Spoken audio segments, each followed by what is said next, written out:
Hi folks, Dave with DBS Tech Talk, and today we're going to do a comparison between the Monoprice M1060 and the Advanced Alpha. Now before we get started, I need to just say that any comparisons made between these two headphones are between these two headphones only and not other headphones that I have reviewed or heard. The M1060 and the Advanced Alpha, any comparisons are just between what one sounds compared to the other, or how one's built compared to the other. The Advanced Alpha, let's start with them. When you get them, they come in a big, huge display box, and when you open it up, they just sit in there nicely. The M10 or the Advanced Alpha has a very nice build quality. Feels like $500. It's very high quality. All metal frame. The yokes are metal. The grills are metal. The cup part here is a very nice hard plastic. The headband is leather. Has nice padding to it. They're very light. They're not a heavy planar like some others can be. These do not feel heavy to the feel. That was a stupid comment. Boy, wow. No editing allowed. Anyways, they have nice control on the cups and on the twist. The clamp is not too bad. Some people have complained about the clamp. And in other reviews, I do not have an issue with the clamp at all. Feel very comfortable when they sit on my head. The ear pads are very comfy. 3 knuckles all the way around. Circular, so they fit your face. Angled. These are their hybrid pad. So leather on the outside, fabric on the inside, and then a little bit of fenestrated leather on the inside part of the hole. There's a little bit of padding underneath. You can see the driver there has a little screen on it to protect it. It's only a 96 millimeter. The cups have these interesting hooks set up. They do have a color code on it, and then inside on the housing there's a little code. Color code, so you just match up to 2 with the hole and the clip, and you twist, and boom, your pad is back on. The other pad that comes with it is a leather pad. It's thicker. I didn't find it as comfortable. My ears sweat on it, and also it added too much bass, so I did not care for the leather pad on it. Plus it broke on me. I'm doing a warranty repair on it at the time. Headphones work great though. But hey, you know what? I got dandy rings for it, so if I ever do happen to find a third-party pad that works with it, I'll have some of the rings on it, because that's the only way you can attach it. The accessory that you get with it is a little magnet tie for your cable. Kind of nice, but not necessary. The cable itself is a nice and twisted braid. It's a little short. It's about 4 foot long, but the casings are metal, which is a nice touch, and you have a nice strain relief on them, which is a hard rubber. No. 3.5 millimeter, and then at the Y split, and then it goes up. It gives you plenty of No. You get plenty of length, and over there. And then it goes to 2.5 millimeters up top. It's a nice cable, nice and light, very well twisted and braided, high quality. Probably the nicest cable I've ever gotten with a over-ear headphone up until the point of this purchase, and it was no problems at all. I mean, I really like it. The M1060, the coat hanger with speakers attached, Build quality is less than desirable. You pay $300 for these, and you look at them when they're inside the display. You're like, oh, that looks nice. And then when you pull them out and they just do this number, you're like, oh, okay. No stops whatsoever. If you do have the cables on them, they do prevent them from totally flipping over. Plastic on the sliders. One of the chintziest headbands I've ever felt. It's got these bumps on it that can be kind of annoying on top of your head. It squeaks for me. Fully rotated, no stops whatsoever. This is a version 1, so they're MMCX. They're heavy. They're heavier than you would think. But not too bad. 106 millimeter driver. The pads are nice and thick. They have a nice cushion to them. They're not memory foam, but they're very good quality foam inside there. They're a weird design in that they are rectangle. A little fatter on the one side than the other, which is nice, but the problem lies when you put them on your head.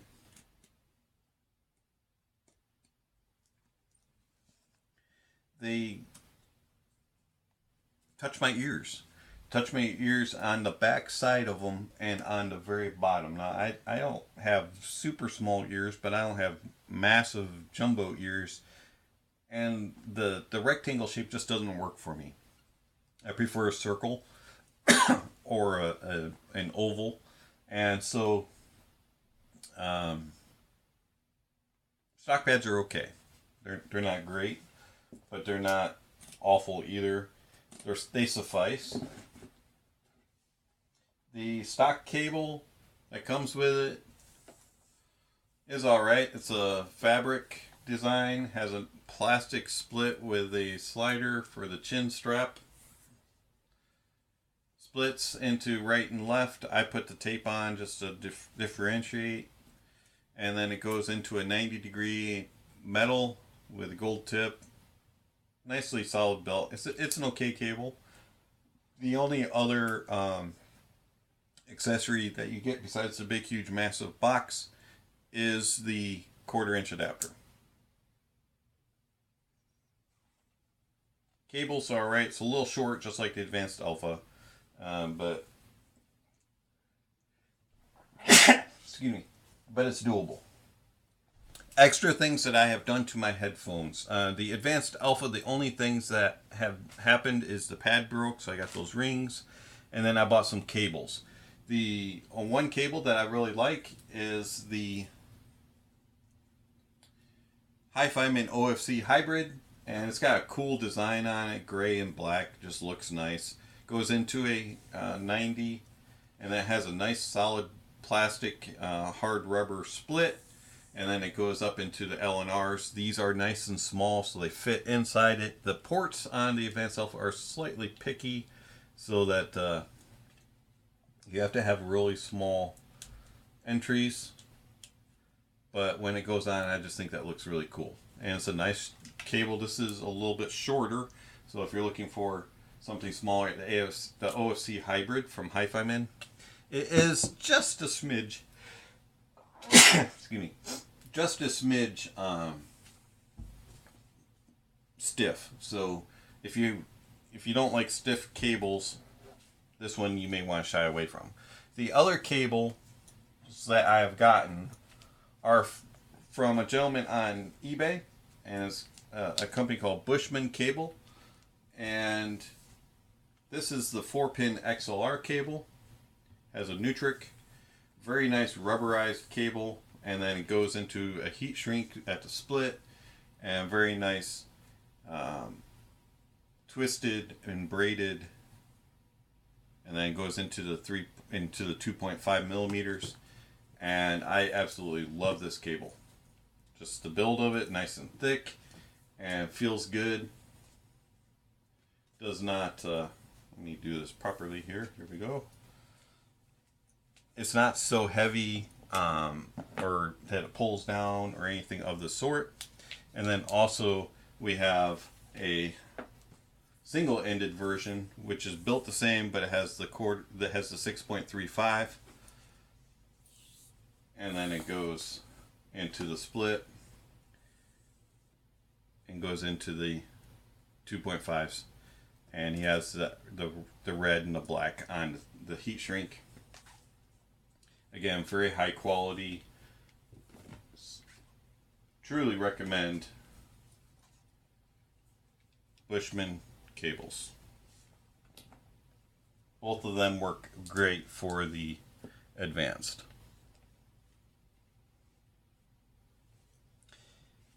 As far as for the M1060, they have been modded. They are not in stock form anymore. They do have a couple of differences which have been laid out in my review and also in my comparison with the HE4XX. I'll run through it slightly again. First thing is when I took off the stock pad, the in-ear fabric came off with the pad. Took the grill off because this thing was sharper than sharp. Took the black thick foam out. Took that fabric that came from the pad, put it inside of here to protect so that the driver wasn't fully exposed, and put the grate on backwards so that the sharp side was on the inside.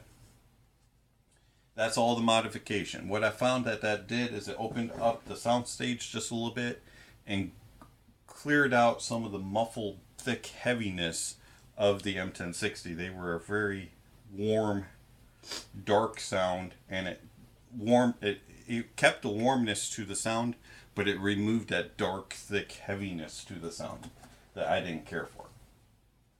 Different pads that you can use. The stock pads, as I said, are decent. They're not great. They do add a little bit of sharpness and a ringing around the 5K sections that some people can hear, which I do hear.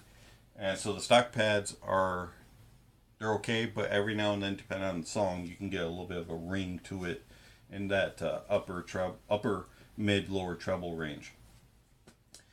The Brainwaves XL Pad, this has a nice perforated inside, really thick velour and metal leather on the outside. You sticky tape these to the pads and they go completely around your ear. You would have to have massive ears to have anything of that touch. And I find that you lose a little bit of the sound stage wideness to it. It makes them a little bit more intimate. And the bass and the treble, the bass, it's a nice extra little oomph to it, and the treble is tamed just enough so that ringing disappears, and the sibilance and treble harshness is tamed just a little bit. A couple other pads that you can use: the Sundara Pally pad, which is from Hi-Fi-Man, is built like the Focus A as far as angles and all that, except it has a fabric on it and leather on the outside. Kind of reminds me of the hybrid pad on the Advanced Alpha. When you get them, they have the Hi-Fi-Man clips on it, so you just take scissors and you just clip out the clip a little bit, and then you can just line them up and stick them on your M1060. And then also I have the Focus A pad, which is the velour, just like that. You just the same way as you do on the Pally pad, you just clip it out on the back, and then you stick them on, line them up. Both of the Hi-Fi-Man pads, you don't lose the soundstage on them, and they are a little bit more intimate, a little more closeness to your head. They're not as thick as a stock pad, so they're not as wide, but you still have good soundstage. And they don't tame down the treble as much as the Brainwaves do, and the bass is about the same as it is on stock pads. So depending on what you're looking for in sound, you can get about 3 different sounds with the different pads. overall, comparisons, how do they sound? Well, the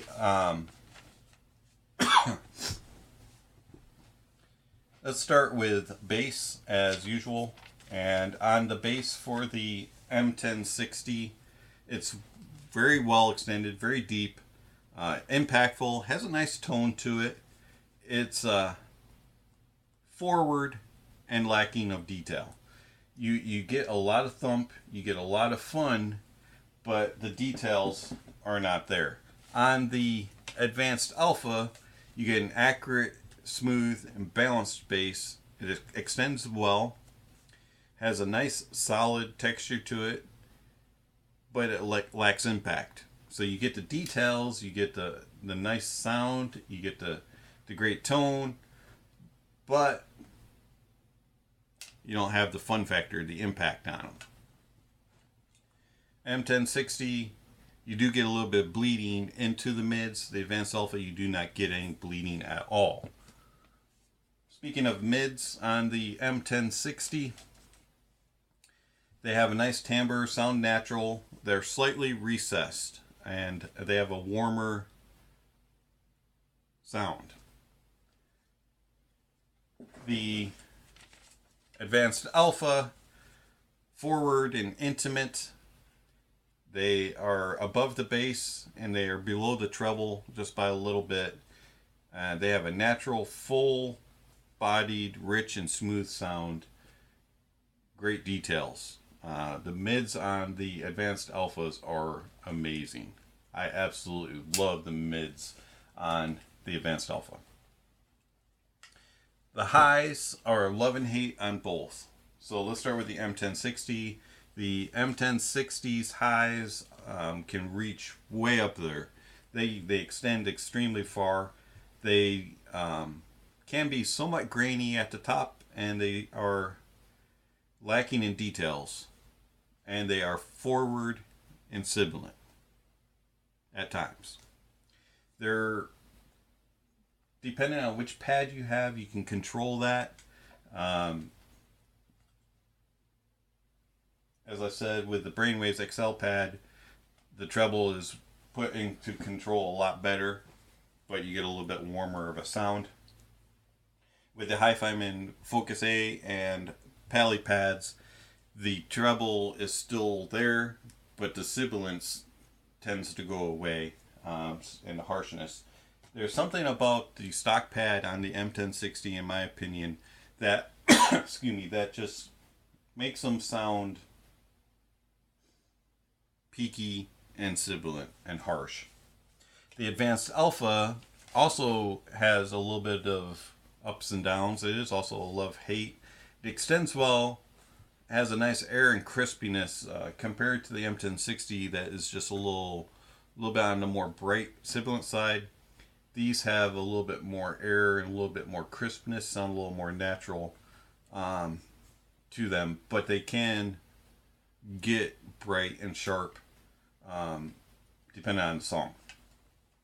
If you've ever heard the RHA CL750 in-ear or any of the RHA in-ears, the treble on the Advanced Alpha is similar to that. It'll sound it is a brighter sound, but it's controlled for the most part, whereas the M1060 is it's just sharp and sibilant.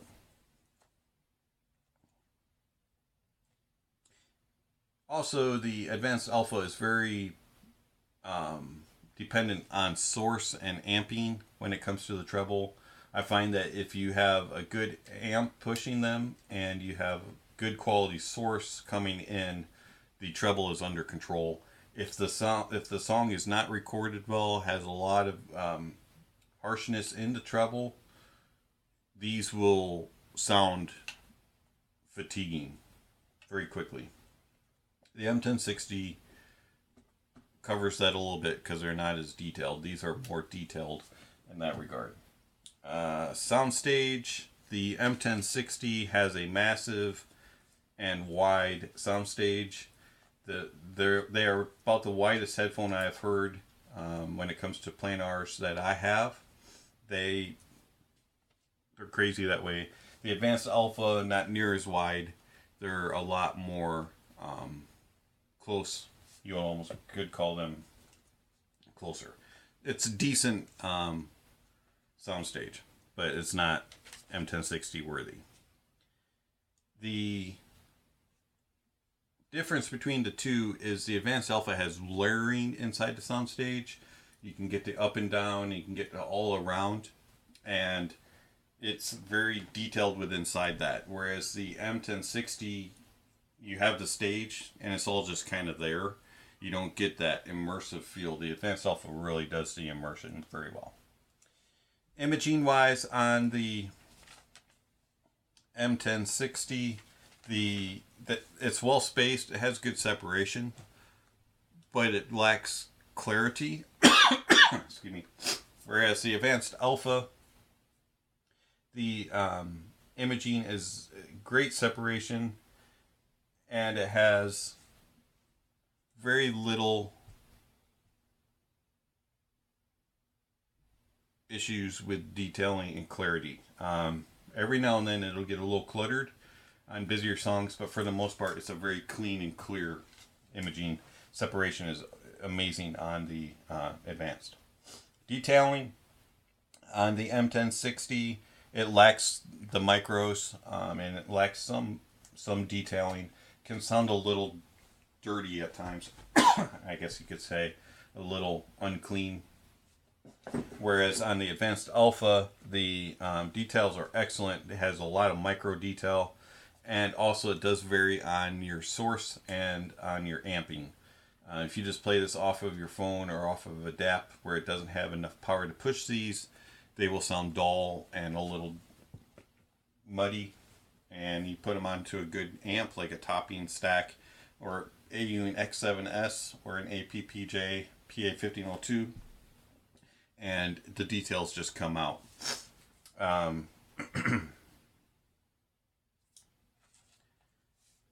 So overall, build quality, hands down, Advanced Alpha. Sound wise, it depends on what you're going for. If you like a warmer, thicker, more romantic type of sound, the M1060. If you're going for a more closer to neutral details and just a natural lushness, the Advanced Alpha. If you want something that's a cleaner, more clear sound, the Advanced Alpha. The M1060 does have a little harshness, a little bit of graininess to it, especially on top end and low end. It lacks that detail. So, which one do I think is the better value? Well, obviously the M1060 is cheaper by $200. So, if you buy them brand new at full retail price.